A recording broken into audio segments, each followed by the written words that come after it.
The Bible says, "The transgression of the wicked saith within my heart, that there is no fear of God before his eyes."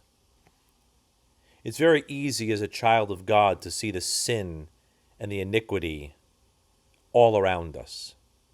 It's very easy to point to this wicked world and see their transgressions. It's very easy to read Romans chapter 3 and see that great litany of sin and say there is no fear of God before their eyes. But here the psalmist is honest with himself and recognizes the sin in his own heart. Do you have the same honesty with God? Do you have the same sensitivity to the Spirit of God? Are you quick to see the wrong in everyone else and slow to see that same fault or sin in your own steps? It's easy to say that the wicked is wrong, but do you see the wickedness in your own thoughts apart from God? Do you see your own transgressions before piling up a list of everyone else's transgressions? The Apostle Paul was a great man of God, perhaps the greatest Christian we have record of.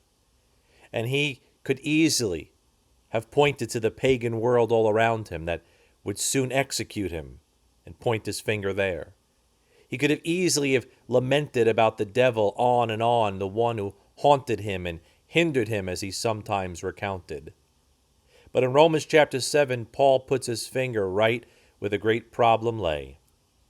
He says, "For I know that in me, that is in my flesh, dwelleth no good thing."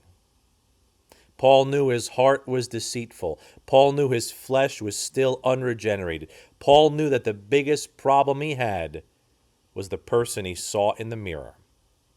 And he sought to guard his heart, to sanctify his walk, to clean up his own vessel, lest he be a castaway when he preached to others.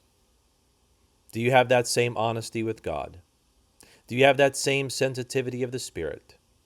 Will you guard your own walk today? Will you sanctify yourself today? Will you start with the man in the mirror today before you point your finger at everyone else? Will you take the beam out of your own eye before you lament the speck in someone else's eye? Will you guard your heart and see the sin that you must deal with before pointing out someone else's problems?